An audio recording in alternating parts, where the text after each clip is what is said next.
कुटुंब स्नेह मिलन एवं दीपोत्सव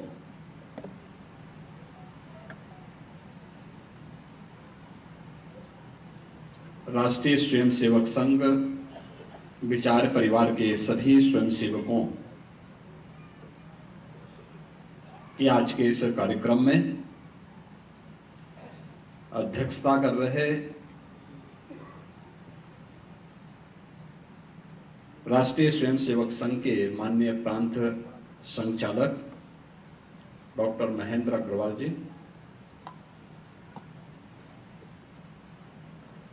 गोरक्ष प्रांत के माननीय प्रांत प्रचारक श्रीमान रमेश जी, विचार परिवार से जुड़े हुए सभी स्वयंसेवक बहन और भाइयों,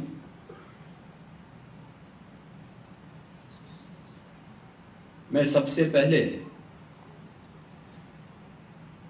दीपावली के पावन पर्व पर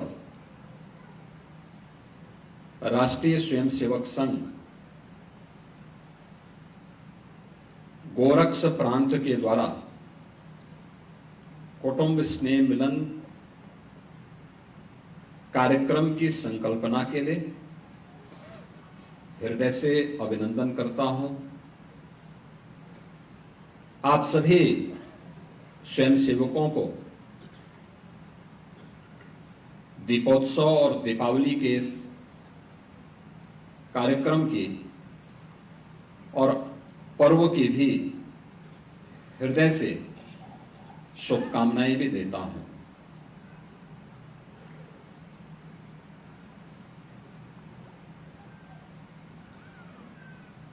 मुझे जब इस कार्यक्रम के बारे में इस प्रांत के माननीय प्रांत प्रचारक जी का फोन आया था, आज से लगभग 15 दिन पहले,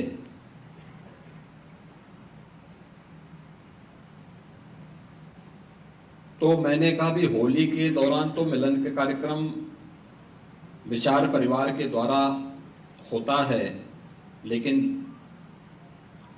कुटुंब स्नेह मिलन का दीपावली का कार्यक्रम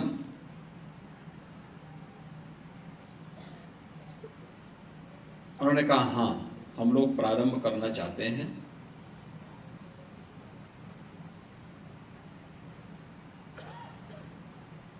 और यहां के कार्यक्रम के बाद एक सप्ताह पूर्व लखनऊ प्रांत की ओर से भी मुझे एक निमंत्रण मिला। उन्होंने कहा हम परिवार मिलन का एक कार्यक्रम करना चाहते हैं, दीपावली के अवसर पर आपकी उपस्थिति चाहते हैं। तो मैंने विनम्र अनुरोध भले ही किया कि मैं तो गोरक्ष प्रांत में पहले से अपना कार्यक्रम दे रखा हूं। उन्होंने कहा हम दीपावली के पहले कर लेते हैं, लेकिन इस कार्यक्रम में ये कार्यक्रम हो जाए तो अच्छा रहेगा। और मुझे अच्छा लगा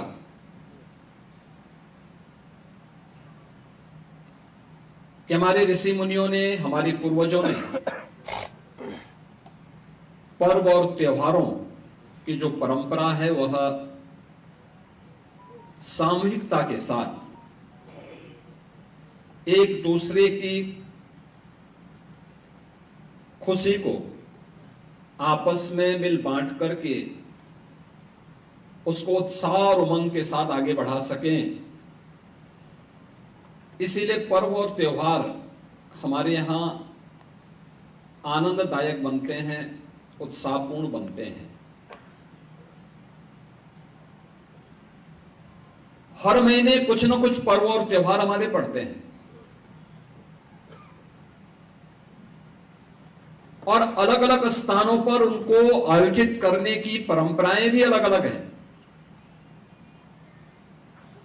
लेकिन आपको एक बात पर बहुत आनंद की अनुभूति होती होगी,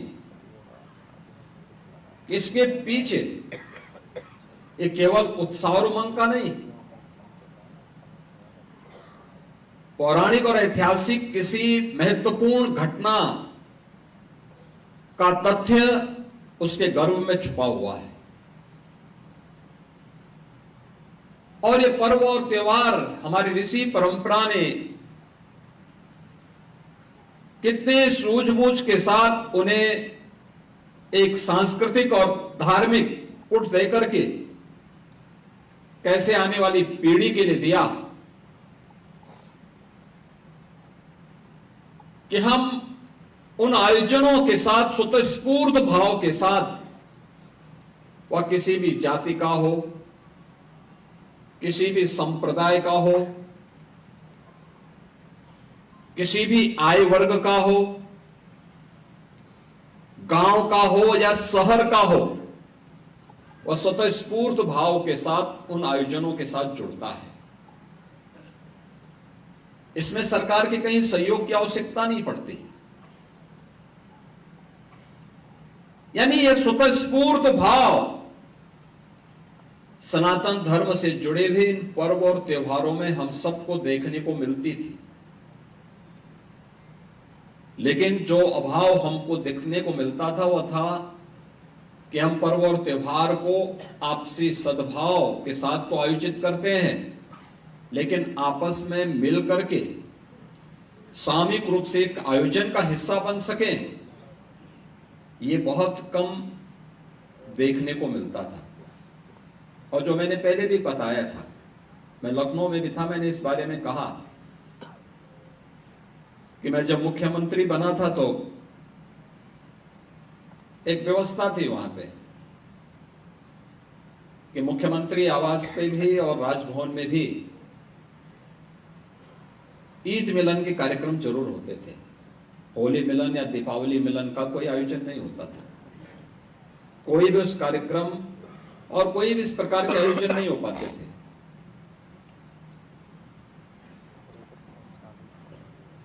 हम लोगों ने कहा कि भाई देखो, भारत की परंपरा को चाहे जैसे भी हो, लेकिन हमने अगर एक सेकुलर स्टेटस दिया है तो मुख्यमंत्री आवास को भी और राजभवन को भी उससे मुक्त रहना, उसको मानना चाहिए और कोई भी आयोजन हम नहीं करेंगे मिलन का। और जिसकी मर्जी आए वो अपने अनुसार, अपनी आस्था के अनुसार अपने आयोजन को करे। आपने देखा होगा पिछले 11 वर्ष से देश के अंदर और पिछले 8-9 वर्षों से प्रदेश के अंदर इस प्रकार के मिलन के कार्यक्रमों को हम लोगों ने सरकारी स्तर पर आयोजित करने से पूरी तरह रोका। लेकिन समाज इन आयोजनों का हिस्सा बने और समाज के स्तर पर स्वतःस्फूर्त भाव के साथ एक कार्यक्रम आगे बढ़े। यह होली मिलन के कार्यक्रमों के माध्यम से राष्ट्रीय स्वयंसेवक संघ ने दशकों पहले एक कार्यक्रम आयोजित किए थे। पूरा समाज जुड़ता है, गोरखपुर में लाल टिक्की में हो या फिर गोरखपुर में भगवान नरसिंह की शोभा यात्रा का कार्यक्रम हो, हजारों हजार की संख्या में न केवल स्वयंसेवक बल्कि आम जनमानस भी उन आयोजनों का हिस्सा बनता है और ये हमारी सामूहिक एकता का आधार भी बनता है। पर्व और त्योहारों के पीछे का भाव भी यही है। और यह दीपावली जैसे अवसर पर, और वह भी राष्ट्रीय स्वयंसेवक संघ के शताब्दी वर्ष के उपलक्ष्य में, अगर हम इस प्रकार के कुटुंब स्नेह मिलन के कार्यक्रम के साथ जुड़ते हैं तो यह अद्भुत है, अभिनंदनीय है। और मैं इस प्रांत के माननीय प्रांत प्रचारक जी का और उनकी इस पूरी टीम का, जो इस पूरी संकल्पना के साथ जुड़े और जिन्होंने मिलन के इस कार्यक्रम को, कुटुंब स्नेह मिलन के इन कार्यक्रमों को मूर्त रूप देकर के इसे आज एक साथ 28 विचार परिवार से जुड़े हुए सभी स्वयंसेवक परिवारों को एक मंच दिया है, अत्यंत अभिनंदनीय है। और मैं इस अवसर पर आप सभी का हृदय से अभिनंदन करता हूं। दीपावली कि 5 दिवसीय आयोजन की आप सभी को अपनी शुभकामनाएं भी देता हूं। यह आयोजन राष्ट्रीय स्वयंसेवक संघ की शताब्दी वर्ष के 100 वर्षों के इस कार्यक्रम का हिस्सा तो है। याद रखना, 100 वर्ष की एक यात्रा, और निसंदेह यह भारत का सौभाग्य है कि भारत के पास राष्ट्रीय स्वयंसेवक संघ जैसा एक बिना किसी सरकार के सहयोग से संचालित होने वाला, स्वयंसेवकों के सहयोग से संचालित होने वाला एक स्वयंसेवी संगठन है। दुनिया के अंदर बहुत देश हैं, लगभग 200 देश हैं, समृद्धि भी उनके पास है, लेकिन उनके पास कोई ऐसा संगठन नहीं है, कोई ऐसी संस्था नहीं है जिसकी केवल एक ही ध्येय निष्ठा हो, और वह है राष्ट्र प्रथम। एक ही भाव है, अपने राष्ट्र के प्रति समर्पण का भाव। और विगत 100 वर्षों से जिस शानदार यात्रा को राष्ट्रीय स्वयंसेवक संघ के नेतृत्व में भारत ने देखा है, भारत ने उसको जिया है, और भारत के लोग आज उसमें, उसके अनुशासन से उसकी पहचान को देख रहे हैं। शताब्दी वर्ष के अवसर पर गणवेशधारी स्वयंसेवकों के द्वारा जब हर स्तर पर निकाली गई पथ संचलन के कार्यक्रम थे, हजारों हजार स्वयंसेवक उस पथ संचलन के कार्यक्रम में रहे, लेकिन कहीं कोई अनुशासनहीनता नहीं थी, कहीं कोई अव्यवस्था नहीं थी, कहीं कोई अराजकता नहीं थी। अगर प्रशासन ने कहा कि नहीं, यहां पे नहीं जाना है, उन्होंने अपना कार्यक्रम स्थगित कर दिया। अगर प्रशासन ने कहा कि आप इस रूट से जाएं तो आपके लिए अच्छा होगा, समाज स्वागत करना चाहता है, या समाज ने कहा कि आपका ये रूट हो, हम आपका स्वागत करना चाहते हैं, उन्होंने स्वतःस्फूर्त भाव के साथ समाज के साथ अपने को तारतम्य स्थापित करके उस कार्यक्रम के साथ जुड़े। परिणाम क्या है? समाज इस अनुशासन को देख करके कौतूहल और आश्चर्य की निगाहों से देख रहा है। ये कौतूहल और आश्चर्य की निगाहों से इसलिए मैं कह रहा हूं क्योंकि राष्ट्रीय स्वयंसेवक संघ के खिलाफ विगत 100 वर्षों में षड्यंत्र भी कम नहीं हुए हैं। हर स्तर पर दुष्प्रचार हुए हैं। आज जब राष्ट्रीय स्वयंसेवक संघ के बारे में दुनिया देखती है, समझती है, तो उन्हें आश्चर्य होता है, क्या यह संभव है कि राष्ट्रीय स्वयंसेवक संघ स्वतःस्फूर्त भाव के साथ संचालित होने वाला एक स्वयंसेवी संगठन हो? क्या यह संभव है? लेकिन हां, भारत के अंदर संभव है। भारत ने वह करके दिखाया है, और आज कोटि कोटि स्वयंसेवक इस अभियान के साथ जुड़ करके अपने 100 वर्ष के इस यशस्वी कार्यकाल को दुनिया को साक्षी बना रहे हैं। और मुझे इस अवसर पर यही कहना है कि जब हम लोग एक और राष्ट्रीय स्वयंसेवक संघ की, जिसने जीवन के अलग अलग क्षेत्रों में बिना किसी सरकार के सहयोग के, और जहां सरकार नहीं पहुंच पाई थी, राष्ट्र काज के लिए वहां पे राष्ट्रीय स्वयंसेवक संघ पहुंच करके राष्ट्र को जोड़ने का काम किया है। याद करिए, पूर्वोत्तर के राज्य किस स्थिति में थे। राष्ट्रीय स्वयंसेवक संघ को अपने प्रचारकों को खोना पड़ा था, कई स्वयंसेवकों को खोना पड़ा था, लेकिन राष्ट्रीय स्वयंसेवक संघ अविचल रूप से पूर्वोत्तर के राज्यों में कार्य करता रहा। मुझे याद है 1984 में राष्ट्रीय स्वयंसेवक संघ ने गोरखपुर में श्री राम बनवासी कल्याण आश्रम प्रारंभ किया। लोग सोचते नहीं थे क्यों प्रारंभ किया गया, कहां से बच्चे आते थे? नागालैंड से, मिजोरम से, मेघालय से, अरुणाचल प्रदेश से, और यही बच्चे जब वापस पढ़ करके गए तो उन्होंने जीवन के अलग अलग क्षेत्र में तो अपने आप को स्थापित किया ही, वहां पर शेष भारतीयों के लिए एक रास्ता सुगम भी बनाया है। आज आप नॉर्थ ईस्ट के किसी भी राज्य में जाएंगे, आपको कोई कठिनाई नहीं होगी। और पूर्वोत्तर के राज्यों में अगर आप जाएंगे तो ज्यादातर में तो भारतीय जनता पार्टी और भारतीय जनता पार्टी के सहयोगी दल ही सत्ता में है। यानी यह एक यात्रा दूरदर्शी महापुरुषों की और ऋषि परंपरा की सबसे बड़ी पहचान होती है कि दूरदर्शी सोच के साथ वे जब कार्य करते हैं तो उसके दूरगामी परिणाम भी समाज और राष्ट्र के हित में होते हैं।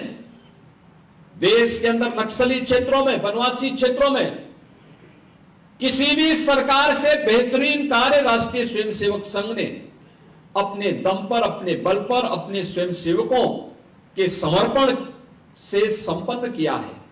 शिक्षा के क्षेत्र में हजारों संस्थाओं ने न केवल आधुनिक शिक्षा के बल्कि संस्कार के केंद्र बनकर के भारत और भारतीयता के बारे में, भारत के सनातन मूल्यों और आदर्शों के बारे में, भारत की वर्तमान पीढ़ी को आगे बढ़ाने का कार्य राष्ट्रीय स्वयंसेवक संघ के सानिध्य में संचालित सरस्वती शिशु मंदिर और विद्या भारती शिक्षण संस्थान के माध्यम से पूरे देश के अंदर हम देख सकते हैं। भारतीय मजदूर संघ के क्षेत्र में, भारतीय मजदूर संघ श्रमिकों के क्षेत्र में कैसे कार्य कर रहा है। नहीं, कारखाना बंद ना हो, लेकिन श्रमिक का हित भी हमें ध्यान में रख करके कार्य करना होगा। यानी दोनों के हितों को जोड़ दिया, परिणाम उद्योग भी चल रहे हैं और श्रमिकों का हित संवर्धन भी हो रहा है। यानी जीवन के प्रत्येक क्षेत्र में और राजनीति के क्षेत्र में भी राष्ट्रीय स्वयंसेवक संघ का एक स्वयंसेवक भारत के प्रधानमंत्री के रूप में, देश के यशस्वी प्रधानमंत्री के रूप में भारत को नेतृत्व दे, यह भी पूरी दुनिया देख रही है। और उनके बिना रुके, बिना डिगे, बिना झुके भारत को दुनिया की सबसे बड़ी ताकत के रूप में स्थापित करने की राष्ट्र प्रथम भाव के साथ कार्य करने का जो जज्बा है, आज पूरी दुनिया उसे आत्मसात करती हुई दिखाई दे रही है। यानी कोई भी ऐसा क्षेत्र नहीं है जिसमें राष्ट्रीय स्वयंसेवक संघ ने पिछले 100 वर्ष की अपनी इस यात्रा के दौरान समाज के विभिन्न तबके को नेतृत्व प्रदान करने से लेकर के उन्हें साथ में ले चलने की सामर्थ्य का लोहा न मनाया हो। हर एक क्षेत्र में यह हमें देखने को मिला है। और इसी यशस्वी संगठन के 100 वर्ष के इस कालखंड के दौरान हम लोगों ने असंभव को संभव होते हुए भी देखा है। 500 वर्षों की यात्रा। मैं कल अयोध्या धाम में था और अयोध्या ये दीपावली का अवसर, यह आयोजन त्रेता युग से अयोध्या ने हमें प्रदान किया।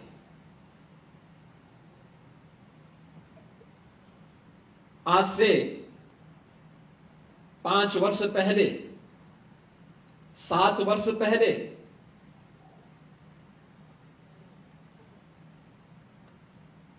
कांग्रेस के लोग, समाजवादी पार्टी के लोग और इंडी गठबंधन से जुड़े हुए लोग एक बात की घोषणा करते थे और हमेशा प्रश्न पूछते थे, क्या अयोध्या में राम मंदिर बना पाओगे? हम लोग कहते थे जरूर बनेगा। संघ का स्वयंसेवक कहता था जरूर बनेगा। उनमें बंदिशें लगती थी, लाठी और गोली उन पर चलाई जाती थी, लेकिन उसके मुंह से एक ही शब्द निकलता था और एक ही नारा निकलता था कि रामलला हम आएंगे, मंदिर वहीं बनाएंगे। ये जो भाव था, एक स्वर में जब लाखों लाख स्वयंसेवक एक साथ बोला, परिणाम भी हमारे सामने आया है। परिणाम भी हमारे सामने है। अयोध्या में श्री राम जन्मभूमि में भगवान राम लला का भव्य मंदिर का निर्माण, ये भारत का भव्य मंदिर के निर्माण का श्री गणेश है। भारत को, विकसित भारत की संकल्पना को साकार करने का शुभारंभ है। और कौन ऐसा भारतीय होगा, कौन ऐसा सनातन धर्मावलंबी होगा जिसके मन में इच्छा न रही हो और आज भी न हो कि एक बार अयोध्या में श्री राम जन्मभूमि का दर्शन करो। कभी शासन की प्रताड़ना से उफ तक नहीं किया किसी स्वयंसेवक ने। वो अपमानित होते रहे, प्रताड़ित होते रहे, लाठी और गोली खाते रहे, लेकिन अपने दृढ़ प्रतिज्ञ भाव से कभी विचलित नहीं होना है, लगातार कार्य करना है। परिणाम आज अयोध्या में भव्य राम मंदिर का निर्माण हम सबके सामने है। अयोध्या में भगवान राम के इस भव्य मंदिर का निर्माण केवल एक मंदिर नहीं, दुनिया की उन दबी कुचली जातियों के लिए भी एक संदेश है कि अहर्निश अपने प्रयास को जारी रखिए, अवश्य विजय श्री प्राप्त होगी, अवश्य विजय श्री प्राप्त होगी। 500 वर्षों में जो हमने विश्वास खो दिया था, लोगों ने विश्वास खो दिया था, पीढ़ियां लड़ती रही, लेकिन सफलता दूर दूर तक नहीं दिखाई देती थी। उस दीपावली के आयोजन के साथ अयोध्या का नाम जुड़े। आज से 8.5 वर्ष पहले मेरे मन में भाव आया था, जब मैं उत्तर प्रदेश का मुख्यमंत्री का दायित्व तो मुझे सौंपा गया। दीपावली का अवसर था। उस समय प्रशासनिक अधिकारी आए मेरे सामने, उन्होंने कहा कि साहब दीपावली के अवसर पर हम आपके प्रशासन की तरफ से सभी सीनियर अधिकारी दीपावली की शुभकामना देने के लिए आना चाहते हैं, किस दिन और किस समय हम लोग आ जाएं। मैंने कहा दीपावली के अवसर पर तो मैं गोरखपुर में रहूंगा और गोरखपुर में भी मेरा बनटांगिया गांव में कार्यक्रम रहता है। तो उन्होंने कहा साहब फिर प्रशासन के अधिकारी, मैंने कहा प्रशासन के अधिकारी अपना देखें, अपना कार्य करें और मेरी चिंता मत करिए। फिर मेरे मन में आया कि पहली दीपावली है और पहली दीपावली बनटांगिया में तो हम आयोजित करेंगे ही, लेकिन बनटांगिया के साथ साथ हमें पूरे अयोध्या धाम से इस आयोजन को आगे बढ़ाना चाहिए। तो मैं अपने कुछ अधिकारियों को अयोध्या भेजा। मैंने कहा मालूम करो, देखो क्या स्थिति है अयोध्या में, दीपावली में कैसा आयोजन होता है। तो मैं देख करके भौचक था, दिया तले अंधेरा। पूरे देश के अंदर दीपावली का उत्सव होता है, लेकिन अयोध्या में अंधकार रहता था, क्योंकि सरकारें तो उपेक्षित कर ही रखी थी। बिजली भी बामुश्किल 2 घंटे 3 घंटे वहां आ जाती थी, जैसे गोरखपुर में होता था 17 के पहले। गंदगी का अंबार रहता था। राम जी की पेड़ी में जल सरयू जी से उड़ेला तो जाता था, लेकिन वहीं सड़ता था, बाहर निकलने का रास्ता नहीं था। घाट टूटे हुए थे, गंदगी का अंबार था। पूरी अयोध्या के अंदर वीरानी जैसी स्थिति थी। अयोध्या की इस स्थिति को देख करके मन में खिन्नता भी होती थी,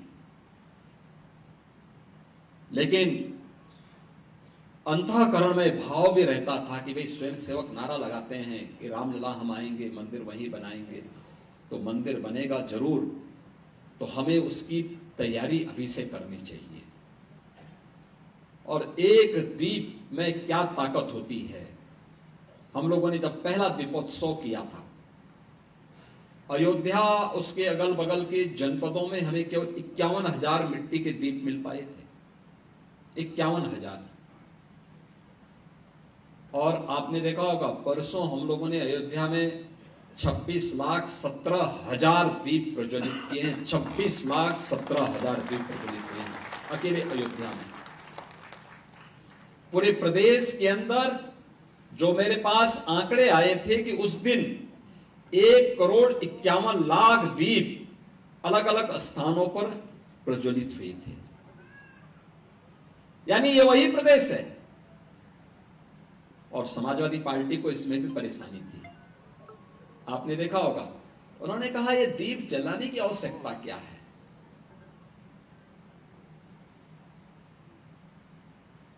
प्रश्न देखिए आप, उन्होंने कहा इससे अच्छा मोमबत्ती जला लेते, इसकी आवश्यकता क्या है।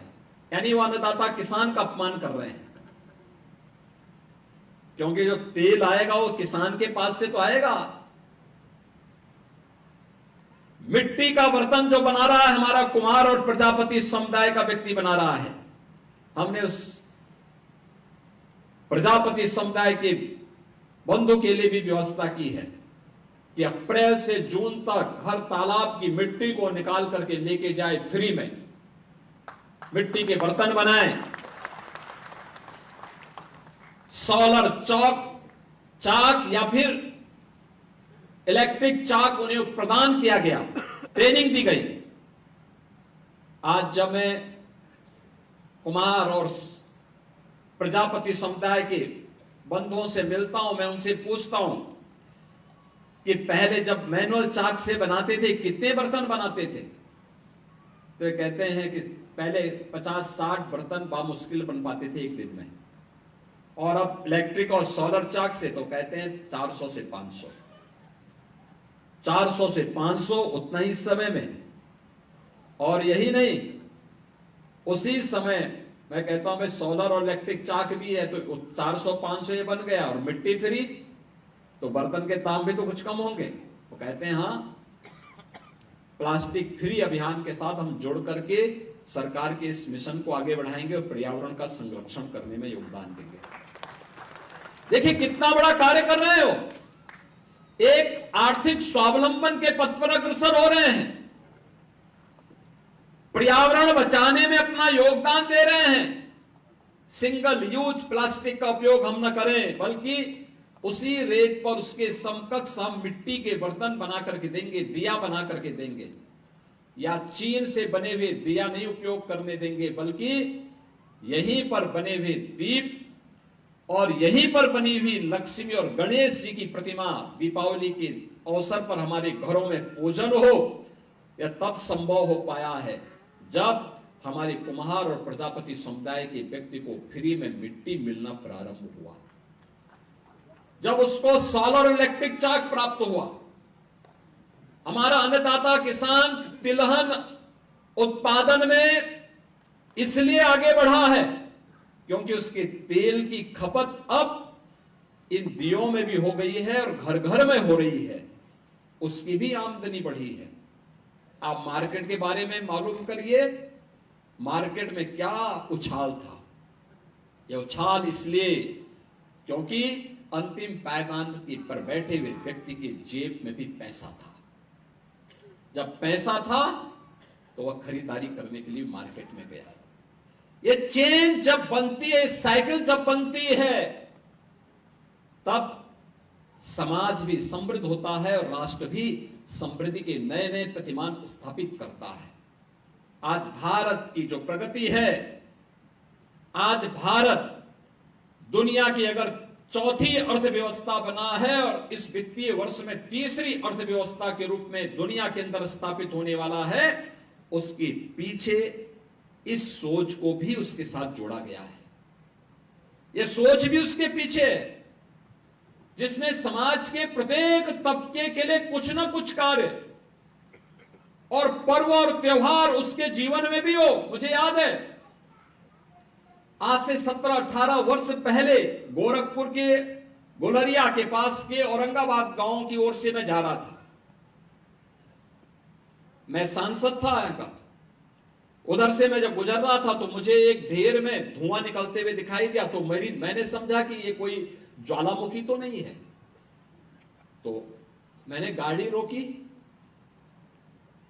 रोकी तो मैंने वहां पे कुछ लोग थे, मैंने कहा ये धुआं कैसे उड़ रहा है भाई, कोई ज्वालामुखी तो नहीं फट गया क्या यहाँ? उन्होंने कहा ज्वालामुखी नहीं जी, हम मिट्टी के बर्तन पका रहे हैं। हमने कहा बहुत बड़ा ढेर है। कहाँ? तो मैं उतरा, मैंने कहा कैसे बर्तन तुम पकाते हो बताओ चलो।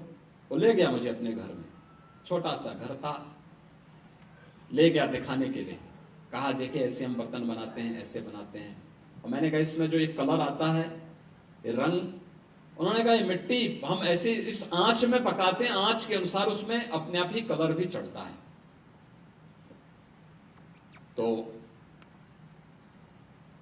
आई गई बात, एक दो बार वो मेरे पास आए थे, साहब मिट्टी नहीं मिल रही है, आप थोड़ा फोन कर देते। तो मैंने उस समय एसडीएम आदि को फोन किया था, डीएम को फोन किया था कि भाई मिट्टी मिल जाए इन लोगों को। और जब मैं मुख्यमंत्री बना तो मैंने सबसे पहले कहा, मैंने कहा देखो गोरखपुर में औरंगाबाद के हमारे प्रजापति समुदाय के लोग परेशान है तो पूरे प्रदेश में परेशान होंगे। तो मैंने कहा भाई इनको मिट्टी फ्री में मिल जाए, और उसके पीछे हमारा स्वार्थ भी था। मिट्टी फ्री मिलेगी तो वे सस्ते में बर्तन बनाएंगे, और दूसरा तालाब हमारा खाली करेंगे तो उसमें जल संरक्षण होगा, तो वाटर लेवल भी प्रदेश का मेंटेन होगा। यानी आम की आम और गुठली के दाम, फ्री भी उनको मिल जाएगी, हमारा तालाब जल संरक्षण के लिए तैयार हो जाएगा, और वाटर लेवल भी प्रदेश का बेहतर रहेगा। और जब वन डिस्ट्रिक्ट वन प्रोडक्ट की योजना हमने लागू की, तो मैंने कहा कि गोरखपुर में औरंगाबाद का टेराकोटा को जोड़ लो, थोड़ा प्रजापति समुदाय के लोगों को इसी बहाने सम्मान मिल जाए। अखिलेश यादव ने कभी इनकी पीड़ा को समझा होता ना, तो इतना बचकाना बयान नहीं देते।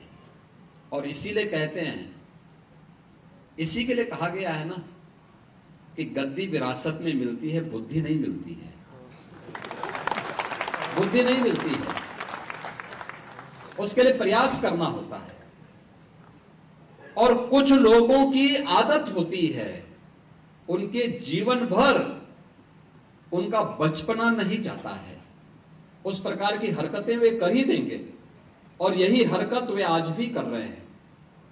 उन्होंने कहा दीप जलाने की आवश्यकता क्या है, यानी उनको दीपावली से नफरत है। यानी अब तक तो हम सोचते थे कि अयोध्या में राम जन्मभूमि से और हिंदू तीर्थों से ही इनको नफरत होगी। आप याद करिए, जब हमने ब्रज तीर्थ विकास परिषद का गठन किया था तो उन्होंने कहा था कि मैं सेफाई में दुर्योधन की मूर्ति लगाऊंगा। मैंने कहा कंस की भी लगा दीजिए भाई, हम तो भगवान कृष्ण की मथुरा को और वृंदावन को सजाएंगे, संवारेंगे, क्योंकि भाई हम लोगों के संस्कार है, ये हमारे संस्कार है। ये आपको कंस और दुर्योधन प्यारे हैं, आप उनकी लगाइए, ठीक बात है। और यही बात उन्होंने इस बार यहां पर भी कही दीपावली के अवसर पर। यानी वे रामद्रोही ही नहीं है, कृष्ण द्रोही भी हैं, और सनातन पर्व और त्योहारों के द्रोही भी हैं। किस प्रकार का दोहरा चरित्र लेकर के लोग कार्य करते हैं, यही परिवर्तन है। कांग्रेस श्री राम को नकारती थी, श्री कृष्ण को नकारती थी, आज दुनिया अयोध्या में आकर के श्री राम जन्मभूमि में रामलला का दर्शन कर रही है और अभिभूत होती है। मैंने वह दृश्य देखा है जब अयोध्या धाम में 22 जनवरी 2024 को प्रधानमंत्री मोदी जी के कर कमलों से रामलला विराजमान होने के उपरांत उस दिन समाज के अलग अलग नेतृत्व वर्ग ने अयोध्या धाम में दर्शन किया था, रामलला का दर्शन किया था। लेकिन मुझे इस बात की जानकारी थी कि 5 लाख लोग अयोध्या धाम में पहले से ही रुके हुए हैं, अलग अलग आश्रमों में, अलग अलग स्थानों पर, और ये लोग अचानक दर्शन करने के लिए निकलेंगे। हम लोग प्रातः काल ही अयोध्या धाम पहुंच गए थे व्यवस्था देखने के लिए, क्योंकि श्री राम मंदिर पहले पहले बना था, अन्य कार्य भी चल रहे थे। अचानक भीड़ होगी, कैसे सब संभाली जाएगी व्यवस्था। मैं बहुत चकता, व्यवस्था में लगे हुए स्वयंसेवक और पुलिस के कार्मिक तो उस अभियान के साथ समर्पण भाव के साथ जुटे थे। लेकिन जो सबसे बड़ी बात मुझे देखने को मिली थी, देश और दुनिया से आया हुआ व्यक्ति जो आता था, कोई जमीन को चूमता था, कोई पिलर को पकड़ता था, किसी की आंखों से आंसू आ रहे हैं। हम पूछते थे, आंखों से आंसू क्यों? मैं इसलिए पूछता था, ऐसा तो नहीं कि किसी ने इनके साथ दुर्व्यवहार किया हो या कोई अन्य घटना इनके साथ घटित हो गया हो। उन्होंने कहा, साहब एक खुशी के आंसू है, हम कभी सोचते भी नहीं थे ये हो पाएगा, ये हो गया है, इसलिए खुशी के आंसू हैं कि हम भी रामलला के दर्शन कर पा रहे हैं। 500 वर्षों की किसी पीढ़ी ने, कई पीढ़ियां आई गई, लेकिन कोई दर्शन नहीं कर पाया, आस लगा करके चले गए। लेकिन ये हमारी पीढ़ी का सौभाग्य है कि हमें अवसर प्राप्त हुआ है और इसी के लिए कृतज्ञता ज्ञापित करने के लिए हम लोग आए हैं। ये मेरी खुशी के आंसू हैं। अगर उन भावनाओं को समझने का कार्य कांग्रेस ने किया होता, जिन्होंने सुप्रीम कोर्ट में एफिडेविट दिया था कि राम एक मिथक हैं, कृष्ण एक मिथक हैं, यानी एक काल्पनिक पात्र मान करके इन्होंने उस समय हिंदू आस्था को अपमानित करने का काम किया था। और समाजवादी पार्टी तो अपनी कृत्यों के लिए जीवन में कभी भी कोई भी श्री राम भक्त उसे माफ नहीं कर सकता। किस निर्ममता के साथ राम भक्तों पर गोलियां चलाई गई थी। जिन लोगों ने अयोध्या में राम भक्तों पर गोलियां चलाई थी, जो लोग रामलला की मूर्ति को राम जन्मभूमि से हटाने के लिए आदेश जारी करते थे, और जिन लोगों ने राम के अस्तित्व पर ही प्रश्न खड़ा करने का प्रयास किया था, आज उसी अयोध्या में जब लाखों लाख दीप प्रज्वलित होकर के प्रकाशमान होते हैं, एक नई आभा बिखेरते हैं, तो अयोध्या दुनिया की सबसे सुंदरतम आध्यात्मिक और सांस्कृतिक नगरी के रूप में अपनी आभा को दुनिया में वैश्विक पटल पर बिखेरती हुई दिखाई देती है। अब याद करिए, गत वर्ष अकेले अयोध्या धाम में 6 करोड़ से अधिक श्रद्धालु आए थे दर्शन करने के लिए, श्री राम जन्मभूमि में दर्शन करने के लिए। यानी यह एक नई यात्रा है। और प्रयागराज महाकुंभ को भी इन लोगों ने देखा होगा। प्रयागराज की भव्यता और दिव्यता, 66 करोड़ से अधिक श्रद्धालु महाकुंभ के साक्षी बन सके। इनके द्वारा तमाम षड्यंत्र किए गए। महाकुंभ आयोजन के पहले दिन से इनके नकारात्मक ट्वीट आने प्रारंभ हो गए थे। पहले दिन से। लेकिन जनता ने उनकी नकारात्मकता को ठुकरा करके सनातन धर्म के इस बड़े आयोजन के साथ, महाकुंभ आयोजन के साथ जुड़ करके जितनी भव्यता और दिव्यता प्रदान करने में अपना योगदान किया, जिस भव्यता के साथ आयोजन प्रयागराज में संपन्न हुआ, वह अद्भुत है। दुनिया को कौतूहल और आश्चर्य की निगाहों से देखने के लिए मजबूर कर देता है। बहनों और भाइयों, यह आयोजन हम सबको इस बारे में भी अवगत कराते हैं, आखिर ये संस्कार कहां से हमें प्राप्त हुए। राष्ट्रीय स्वयंसेवक संघ की पाठशाला से, जिस पाठशाला ने भारत के मूल्य और आदर्शों के साथ हर भारतीय को जोड़ने का प्रयास किया, हर स्तर पर, दबाववश नहीं, स्नेह मिलन कार्यक्रम के माध्यम से एक एक व्यक्ति को राष्ट्र के प्रति समर्पण का भाव हो, इसके लिए एकता आवश्यक है। एकता हो, इसके लिए जागरूकता भी आवश्यक है। अक्सर होता है, कोई सफलता प्राप्त होती है, हम निश्चिंतता में सोने लगते हैं। आज से 2000 वर्ष पहले भारत दुनिया की सोने की चिड़िया मानी जाती थी, भारत का स्वर्ण युग माना जाता था। लेकिन हम उस आभा में सो गए, निश्चिंत हो गए। परिणाम क्या रहा? विदेशी हमले प्रारंभ होने शुरू हो गए, विदेशी हमले प्रारंभ होने शुरू हुए, और फिर धीरे धीरे करके समाज को तोड़ने की दुष्ट प्रवृत्ति जो खड़ी हुई वह आज भी समाप्त नहीं हुई है। आप देख रहे होंगे कुछ चीजें आपके सामने बहुत स्पष्टता के साथ दिखाई देती हैं, जिसको हम हल्केपन से लेने का कार्य करते हैं।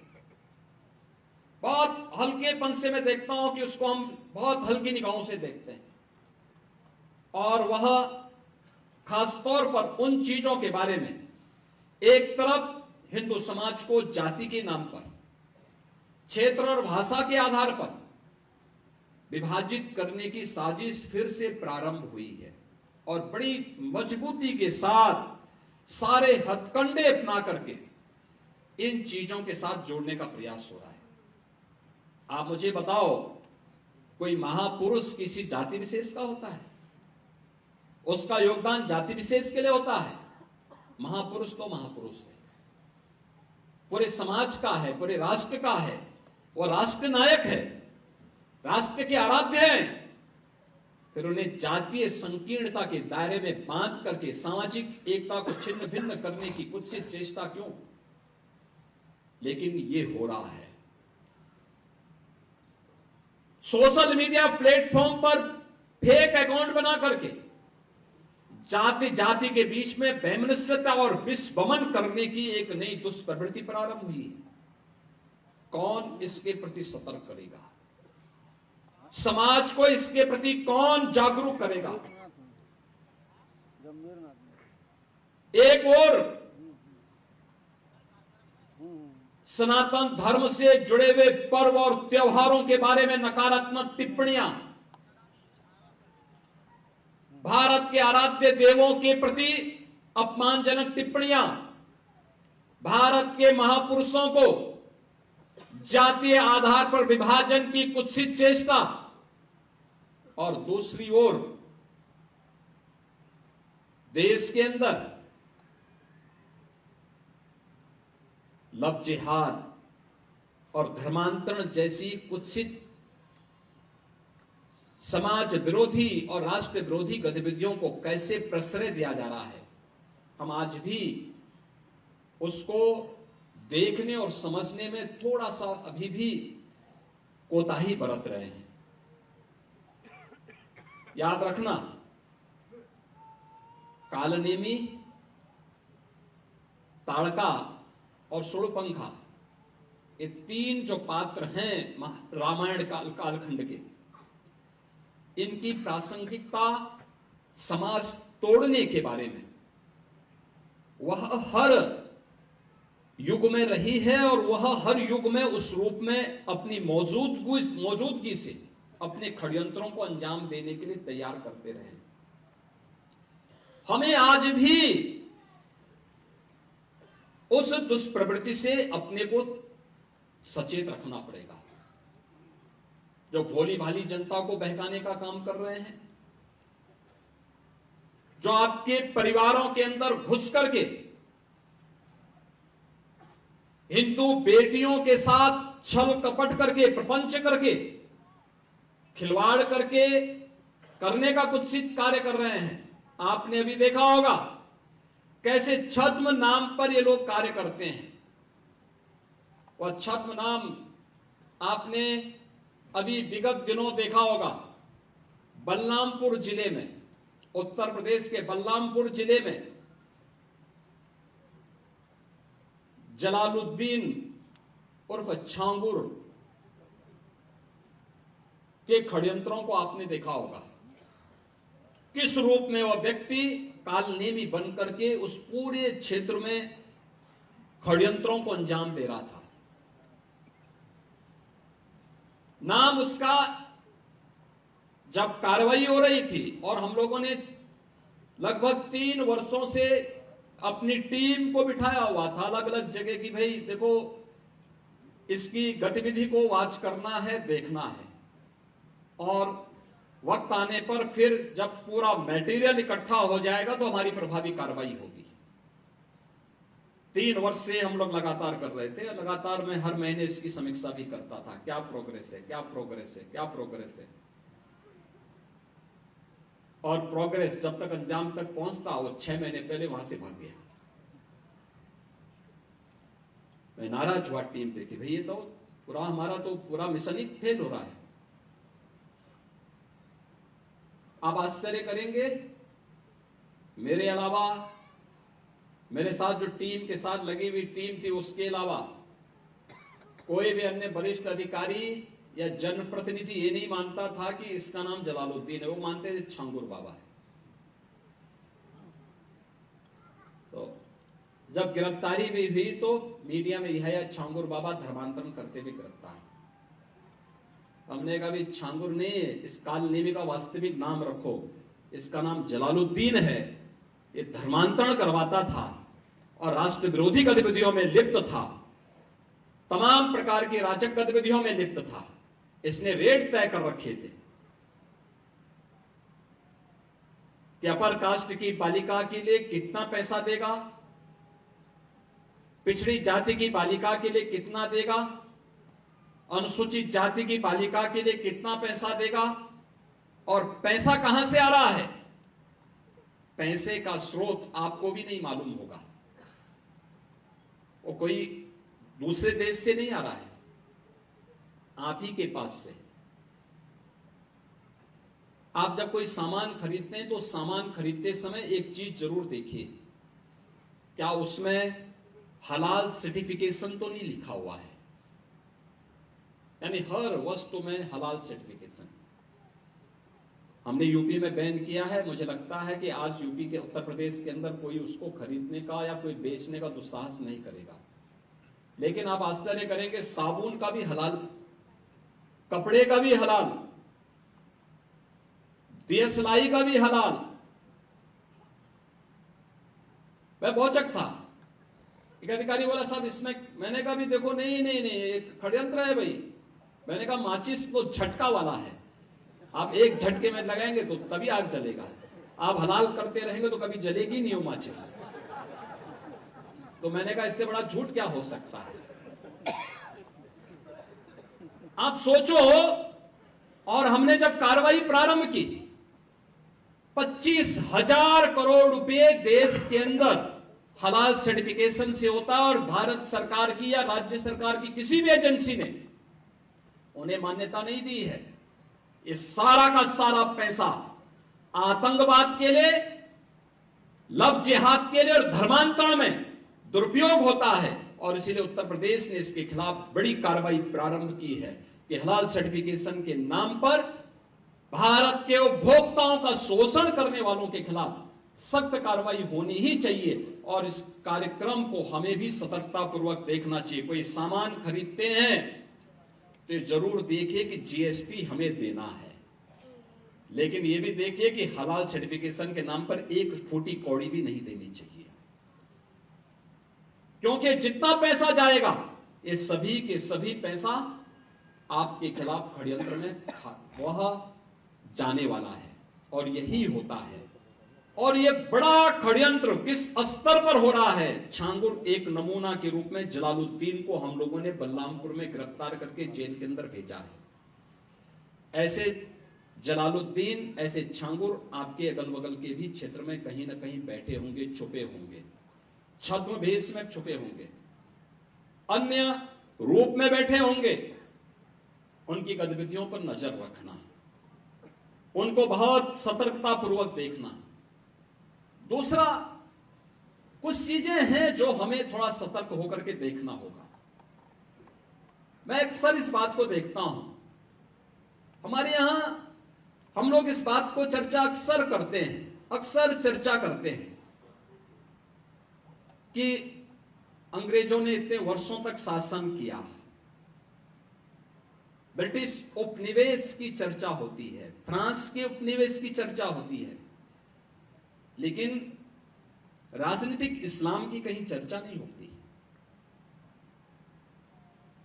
जिसने आस्था पर कुठाराघात किया, यानी ब्रिटिश उपनिवेशवाद के खिलाफ हम लड़े थे, हमारे पूर्वज लड़े थे। फ्रांस के उपनिवेशवाद के खिलाफ हमारे पूर्वज लड़े थे, लेकिन राजनीतिक इस्लाम के खिलाफ भी हमारे पूर्वजों ने लड़ाई लड़ी थी। बड़ी बड़ी लड़ाइयां लड़ी थी। छत्रपति शिवाजी महाराज को, गुरु गोविंद सिंह जी महाराज को, महाराणा प्रताप को, महाराणा सांगा को हम इसी बात के लिए स्मरण करते हैं। इसी बात को लेकर के हम उनको राष्ट्र नायक के रूप में सम्मान देते हैं। लेकिन ये राजनीतिक इस्लाम वही है जो छांगुर के रूप में डेमोग्राफी को चेंज करके राष्ट्र माता के टुकड़े टुकड़े करने की मंशा के साथ कार्य कर रहा है। और उससे सतर्क रहने के लिए राष्ट्रीय स्वयंसेवक संघ आज समाज को जोड़ने के जिस बड़े अभियान को आगे बढ़ा रहा है, और वह अत्यंत अभिनंदनीय प्रयास है।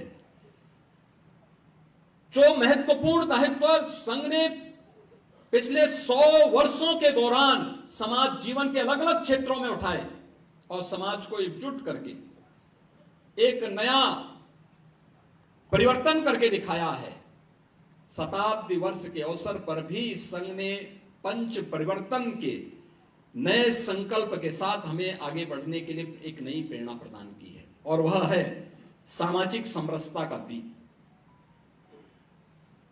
यानी समाज के हर तबके को, और कब नहीं समाज को हमारी परंपरा ने जोड़ा है। जाति पाति पूछे नहीं कोई, हरि को भजे सो हरि का होई।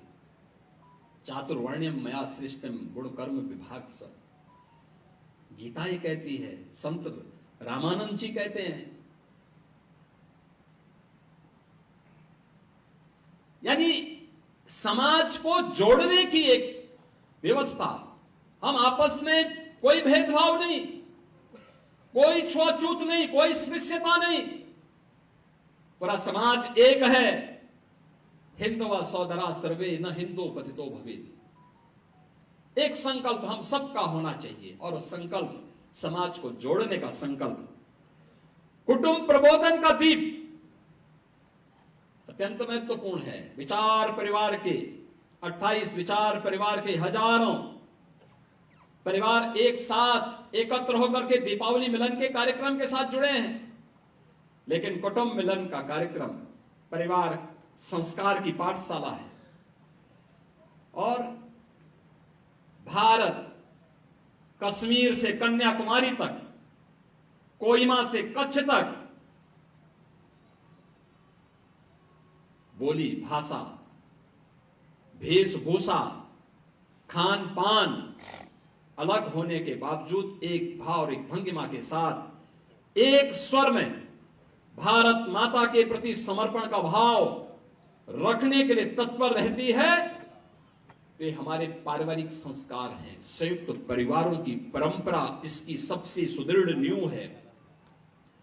लेकिन परिवार में किसी विधर्मी की घुसपैठ को हमें रोकना पड़ेगा, उसकी घुसपैठ को रोकना पड़ेगा। हम मिले सबसे, लेकिन सतर्कता पूर्वक। अपरिचित पर विश्वास न करें, अपरिचित पर विश्वास कतई न करें। देश और समाज के षड्यंत्र में जो भी शामिल है, वह देश का दुश्मन ही नहीं, हमारा भी दुश्मन है। याद करना, कोई समाज के लिए षड्यंत्र कर रहा है, कोई देश के खिलाफ षड्यंत्र कर रहा है, हमें मान करके चलें कि हमारा दुश्मन नहीं, ये हमारा हितैषी हो सकता है। ये हमारी गलतफहमी होगी, वो हमारा भी दुश्मन है। पर्यावरण संरक्षण का दीप, माता भूमि पुत्रोहम पृथिव्या का ये भाव हम सबके मन में, जिसके बारे में मैंने प्रजापति समुदाय की बात आपके सामने रखी कि कैसे प्लास्टिक को पूरी तरह बैन करते हुए मिट्टी के बर्तन को आगे बढ़ा करके स्वावलंबन का भी एक आदर्श उदाहरण। जो मैं आपको औरंगाबाद गांव के उस परिवार की बात कर रहा था, यानी लगभग 17-18 वर्ष के बाद वो मुझे एक दिन अचानक लखनऊ में मिल गए। और लखनऊ में मिले कि मैं 2 वर्ष पहले की घटना है, मैं जा रहा था अयोध्या दीपोत्सव के कार्यक्रम में जाने वाला था। तब तक मुझे एक अधिकारी है, उन्होंने कहा साहब अगर आप वहां, हमने एक मेला लगाया है, इस मेले के कार्यक्रम में आप चल। मैंने कहा भी अब तो मुझे अयोध्या जाना है। उन्होंने कहा वहां से कुछ लोगों को बुलवा दो। मैंने कहा तत्काल बुलवा दो, मैं आधे घंटे वेट करूंगा और बुलवा लीजिए। आए तो उसमें से 5-7 लोग आए, उसमें से गोरखपुर के भी औरंगाबाद गांव का एक नौजवान था। वह टेराकोटा से बना मिट्टी का एक दीप स्टैंड लेकर के आया, बहुत अच्छा दीप स्टैंड बना था। तो सबसे मेरी बात हुई तो मैंने उनसे पूछा, मैंने कहा भाई आप तो औरंगाबाद के लगते हैं, क्योंकि लगता है मैंने तुम्हें देखा 16-17 साल पहले। उसने कहा हाँ मैं वहीं का हूं। तो मैंने कहा ये वहीं बनाए हो? कहा वहीं से लेके आया हूं। तो मैंने कहा कहां लेके जा रहे हो? कहा कि आपको देने के लिए। मैंने कहा इसका दाम क्या है बाजार में? तो उसने कहा ये 4,500 में हम बेच रहे हैं। मैंने कहा देखो 4,500 मेरे जेब में इस समय नहीं है, लेकिन तुम एक काम करना कि इसको अभी तुम वहां बेचो, बाद में तुम्हारे औरंगाबाद से लूंगा। कहा नहीं मैं फ्री में देने के लिए आया। मैंने कहा भाई फ्री में नहीं लूंगा, आप मुझे बताओ लागत कितनी आई तुम्हारी?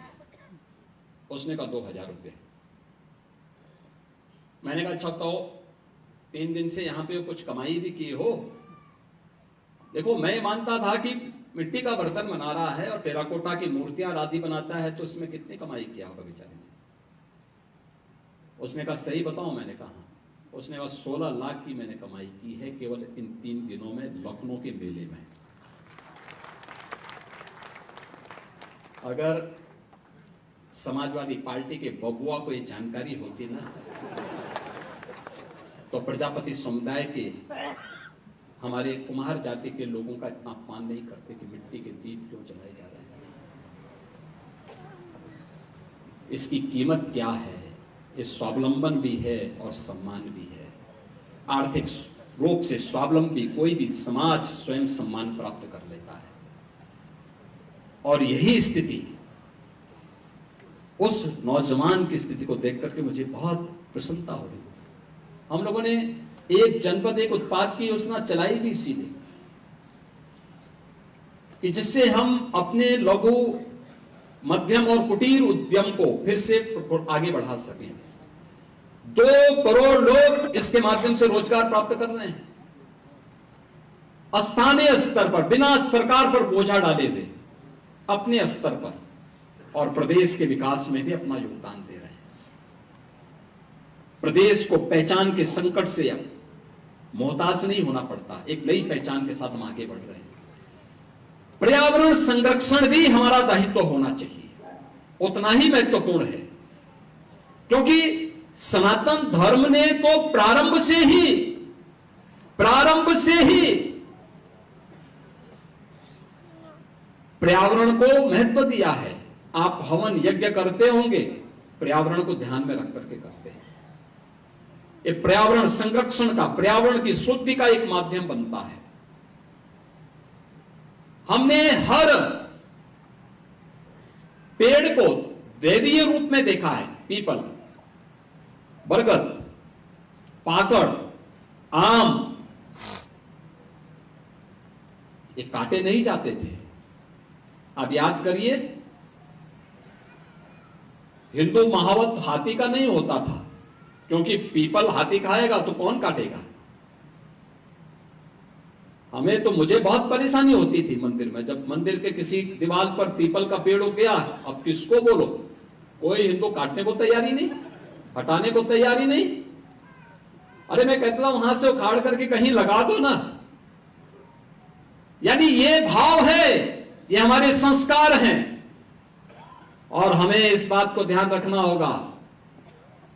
हमारी ऋषि मुनियों ने जो व्यवस्था दी है, वो व्यवस्था पर्यावरण संरक्षण की उस व्यवस्था को, जल संरक्षण को भी और एक पेड़ मां के नाम जो प्रधानमंत्री जी ने इस भाव के साथ समाज को जोड़ा है, पर्यावरण संरक्षण का इससे बेहतरीन उदाहरण दूसरा नहीं हो सकता। हमें इन चीजों को आगे बढ़ाना पड़ेगा। स्वदेशी और आत्मनिर्भरता का कार्य, आपने देखा होगा मार्केट में क्यों मजबूती थी, इतना उछाल क्यों था, क्योंकि स्वदेशी वस्तु मार्केट में थी और हर परिवार ने कम से कम एक एक स्वदेशी वस्तु तो अपने घर के लिए खरीदी ही खरीदी। यानी हम स्वदेशी वस्तु जब खरीदते हैं, जो मैंने पहले कहा ना, वन डिस्ट्रिक्ट वन प्रोडक्ट की जो योजना हमारी थी, वह भी स्वदेशी को समर्पित थी, अपने ही हस्तशिल्पी और कारीगरों के लिए समर्पित थी। हमारा पैसा हमारे ही उपयोग में आए, राष्ट्र के उपयोग में आए, भारत माता के प्रति समर्पण का भाव रखने वाले लोगों के उपयोग में आए। जब हम इस भाव के साथ कार्य करते हैं, तब राष्ट्र आर्थिक स्वावलंबन के पथ पर अग्रसर होता है, मजबूत होता है। और वही मजबूत करने के लिए स्वदेशी और आत्मनिर्भरता, स्वदेशी से आत्मनिर्भरता आएगी। आत्मनिर्भर गोरखपुर बनाएंगे तो आत्मनिर्भर गोरखपुर विकसित गोरखपुर बनेगा। आत्मनिर्भर उत्तर प्रदेश बनाएंगे तो ये विकसित उत्तर प्रदेश की आधारशिला बनेगी। आत्मनिर्भर भारत बनाएंगे तो यह विकसित भारत की आधारशिला बनेगी। इसका पैसा भारत के अंदर ही भारत के हस्तशिल्पी और कारीगरों के पास जाएगा। हस्तशिल्पी और कारीगर समृद्ध होंगे तो भारत समृद्ध होगा। अगर इसका पैसा मुनाफे के रूप में दुनिया के देशों में जाएगा तो मान करके चलिए ये पैसा भारत के खिलाफ ही दुरुपयोग होगा। यही पैसा धर्मांतरण में उपयोग होगा, दुरुपयोग होगा। यही पैसा देश के अंदर लव जिहाद जैसी विकृतियों को बढ़ाने में खर्च होगा। आतंकवाद, नक्सलवाद में ही पैसा दुरुपयोग होगा। हमें वह नहीं होने देना है। और अंत में नागरिक कर्तव्य का दीप, हम जिस क्षेत्र में शिक्षक हैं तो शिक्षा के लिए, छात्र हैं तो अपने पाठ्यक्रम के प्रति, व्यापारी हैं तो अपने व्यापार के प्रति, चिकित्सक हैं तो अपने चिकित्सीय पेशा के प्रति, एक सामान्य नागरिक हैं जिस भी क्षेत्र के हैं उस क्षेत्र में अपने कर्तव्यों के प्रति ईमानदार बन जाए।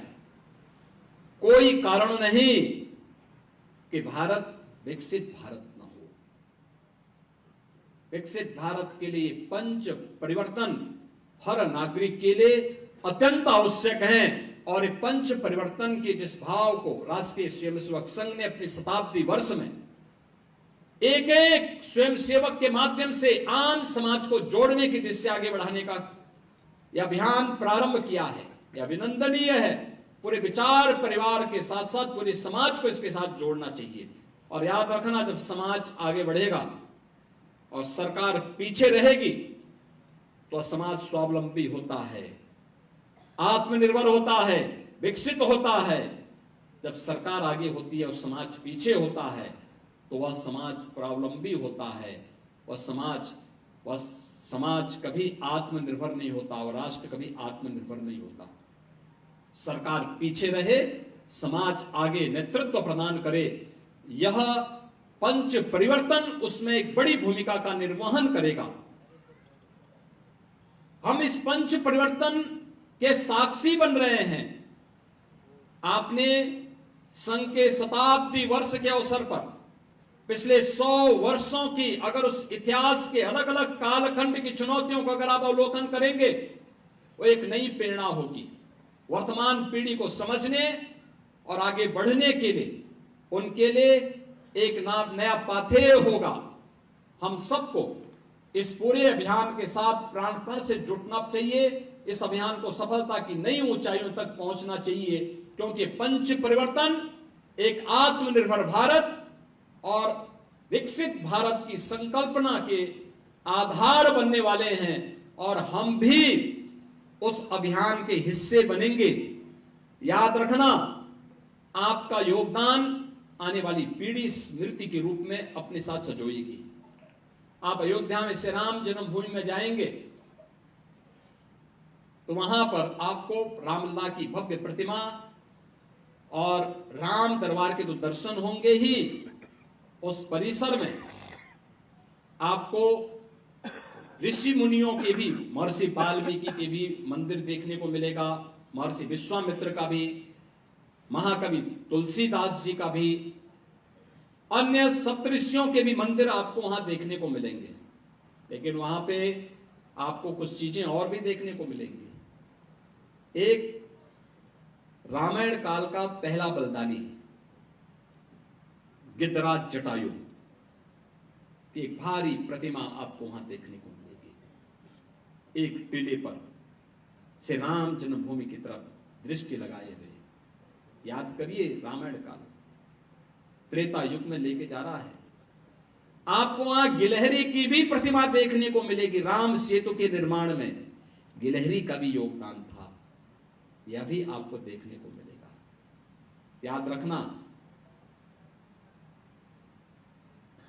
यानी राम जन्मभूमि में रामलला का भव्य मंदिर, जो मैंने कहा राष्ट्र मंदिर है, तो राष्ट्र काज के लिए जिस भी भूमिका में योगदान देने का अवसर प्राप्त हो, जिस भी भूमिका में, कोई वाल्मीकि के रूप में होगा, कोई हनुमान के रूप में होगा, कोई सुग्रीव के रूप में होगा, कोई जामवंत के रूप में होगा, कोई गिलहरी के रूप में होगा, कोई जटायु के रूप में होगा, कोई निषाद राज के रूप में होगा, कोई माता सबरी के रूप में होगा, कोई माता अहिल्या के रूप में होगा। लेकिन अलग अलग भूमिकाएं, जिस भी क्षेत्र में जो भूमिका हमें प्राप्त होती है, समाज जोड़ने के लिए, राष्ट्र को राष्ट्र के प्रति समर्पण के भाव के साथ जोड़ने के लिए हम उस अभियान के साथ जुड़ेंगे, तो आने वाली पीढ़ी के लिए वो एक नई प्रेरणा होगी। आज के इस अवसर पर, दीपावली के इस पावन पर्व पर, विचार परिवार के कुटुंब स्नेह मिलन के इस कार्यक्रम पर मैं आप सबका हृदय से अभिनंदन करता हूं। दीपावली की आप सबको मैं फिर से कोटि कोटि बधाई देता हूं। और 5 दिवसीय दीपोत्सव का ये जो कार्यक्रम वर्तमान में चल रहा है, ये कार्यक्रम, कल गोवर्धन पूजा है, फिर भैया दूज आएगा, ये 5 दिवसीय कार्यक्रमों के प्रति मैं प्रभु श्री राम से ये प्रार्थना करता हूं कि आप सबके व्यक्तिगत और पारिवारिक जीवन में सदैव यही उत्साह और उमंग का माहौल बना रहे। इस विश्वास के साथ आप सबके प्रति मेरी मंगल में शुभकामनाएं हैं। धन्यवाद। जय हिंद, जय जय श्री राम।